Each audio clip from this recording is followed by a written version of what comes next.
ನನ್ನೆಲ್ಲ ಸಮಸ್ತ ಕನ್ನಡಿಗರಿಗೂ ಮತ್ತೊಮ್ಮೆ ಇರ್ಫಾನ್ ಅಫಿಷಿಯಲ್ ಯೂಟ್ಯೂಬ್ ಚಾನಲ್ಗೆ ಸ್ವಾಗತ. ಸ್ನೇಹಿತರೆ, ಈ ಒಂದು ವಿಡಿಯೋ ಯಾರಿಗೆ ಅಂತ ಹೇಳಿದರೆ, ಇನ್ನೂ ನಿಮ್ಮ ಮನೆಯಲ್ಲಿ ಯಾರಿಗೆ ಪ್ರೊಟೆಸ್ಟ್ ಬಗ್ಗೆ ಇನ್ನೂ ವಿಷಯ ತಲುಪಿಲ್ಲ ಅವರಿಗೆ ಈ ವಿಡಿಯೋವನ್ನು ತೋರಿಸಿ ಸ್ನೇಹಿತರೆ. ಯಾಕಂತ ಹೇಳಿದರೆ, ಈ ಒಂದು ಪ್ರೊಟೆಸ್ಟ್ ಈಗ ಎಲ್ಲ ನಡೆದಲ್ಲ ಆಗಿದೆ. ಈ ಒಂದು ಪ್ರೊಟೆಸ್ಟ್ ಯಾತಕ್ಕಾಗಿ ನಡೀತು ಆ್ಯಂಡ್ ಇದರಿಂದ ಆಗುವಂತಹ ನಿಮಗೆ ಆಗುವಂಥ ಬೆನಿಫಿಟ್ ಏನಂತ ನೀವು ತಿಳ್ಕೊಳ್ಬೇಕಾಗಿದೆ. ಏನಂತ ಹೇಳಿದರೆ ಸ್ನೇಹಿತರೆ, ನೀಟ್ ಎಕ್ಸಾಮಿನ ಪ್ರಶ್ನೆ ಪತ್ರಿಕೆಯನ್ನು ಈ ರೀತಿ ಭ್ರಷ್ಟಾಚಾರದಿಂದ ಇವರು ಏನು ಮಾಡ್ತಾ ಇದ್ದಾರೆ, ಸೋರಿಕೆಯನ್ನು ಮಾಡ್ತಿದ್ದಾರೆ. ಇದನ್ನೆಲ್ಲ ತಡಿಲಿಕ್ಕೆ ಆಗಿರ್ತದೆ ಈ ಒಂದು ಪ್ರೊಟೆಸ್ಟ್ ನಡೆದದ್ದು. ಎಷ್ಟೋ ಸ್ಟೂಡೆಂಟ್ಸ್ಗಳಿಗೆ ಹಾನಿಯಾಗಿದೆ ಸ್ನೇಹಿತರೆ. ಯಾರು ಕೇಳಲಿಕ್ಕೆ ಬರ್ತಾರೆ? ಒಬ್ಬರೇ ಬರಲಿಲ್ಲ. ಕ್ಯಾಮರಾದ ಮುಂದೆ ಬಂದು ಇನ್ಸ್ಟಾಗ್ರಾಮ್ನಲ್ಲಿ ಹೇಳಿದ ತಕ್ಷಣ ಏನು ನಡೆಯಲ್ಲ, ಅದನ್ನು ಕಾರ್ಯರೂಪಕ್ಕೆ ತರಬೇಕು, ಆಗ ಮಾತ್ರ ನಡೆಯುವುದು.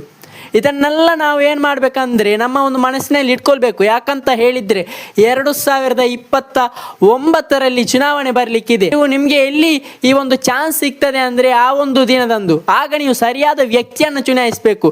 ಇಲ್ಲದಿದ್ದರೆ ಇದೇ ರೀತಿ ನಮ್ಮ ಒಂದು ಭವಿಷ್ಯ ಉಂಟಲ್ಲ ಹಾಳಾಗಿ ಹೋಗ್ತದೆ.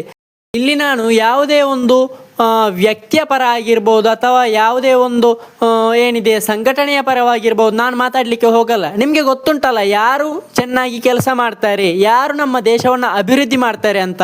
ಅವರನ್ನು ಚುನಾಯಿಸಿ, ಅವರಿಗೆ ಓಟನ್ನು, ನಿಮ್ಮ ಮತವನ್ನು ಹಾಕಿ. ನಿಮ್ಮ ಮತವನ್ನು ಎಲ್ಲಿಯೂ ವೇಸ್ಟ್ ಮಾಡಬೇಡಿ, ನಿಮ್ಮ ಹಕ್ಕದು.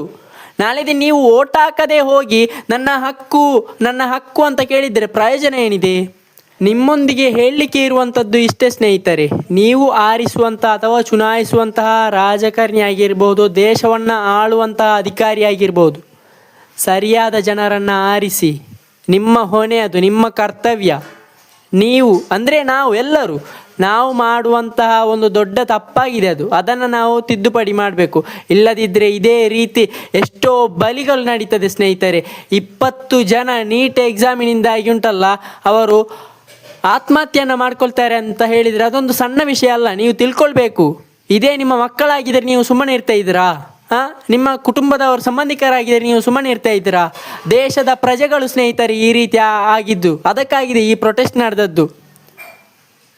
ನೀವು ಅದನ್ನೆಲ್ಲ ಮನಗೊಂಡು ಸರಿಯಾದ ಜನರನ್ನು ಚುನಾಯಿಸಿ.